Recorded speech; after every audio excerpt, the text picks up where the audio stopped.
Hormuz প্রণালীর Qeshm দ্বীপে মার্কিন বিমান বাহিনীর ব্যাপক বোমাবর্ষণের পর এক মুহূর্ত সময় নষ্ট করেনি ইরান। ওয়াশিংটনের সেই বিধ্বংসী আগ্রাসনের জবাবে অত্যন্ত সুপরিকল্পিত ও মারাত্মক এক পাল্টা আঘাত হেনেছে তেহরান।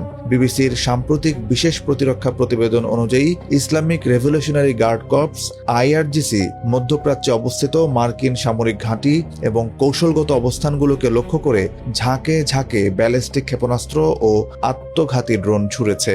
আমেরিকার চোখ রাঙানির মুখে তেহরানের এই অবিশ্বাস্য প্রতিরোধ বিশ্ব রাজনীতিকে এক চরম পারমাণবিক যুদ্ধের মুখোমুখি দাঁড় করিয়ে দিয়েছে।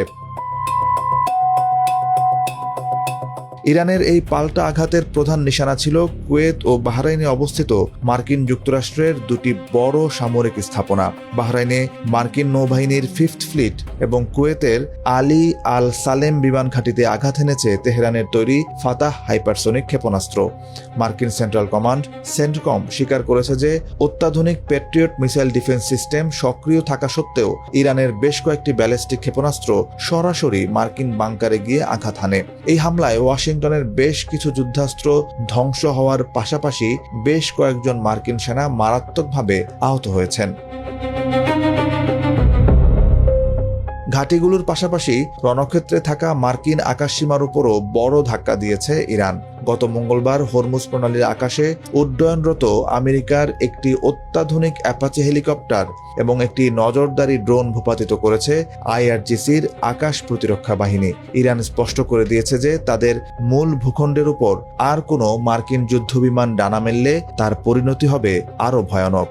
মার্কিন পররাষ্ট্রমন্ত্রী বা হোয়াইট হাউস এই পাল্টা আঘাতের পর নতুন করে সামরিক অ্যাকশনের হুমকি দিলেও তেহরানের এই চতুর ও আগ্রাসী প্রতিরোধ ওয়াশিংটনের নীতি নির্ধারকদের বেশ কোণঠাসা করে ফেলেছে।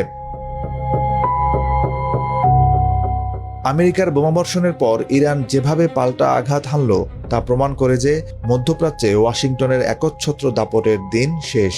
হরমুজ প্রণালী পুরোপুরি অবরুদ্ধ করে এবং মার্কিন মিত্রদের উপর এই ড্রোন হামলা চালিয়ে ইরান মূলত এক দীর্ঘমেয়াদী যুদ্ধের ব্লুপ্রিন্ট তৈরি করেছে।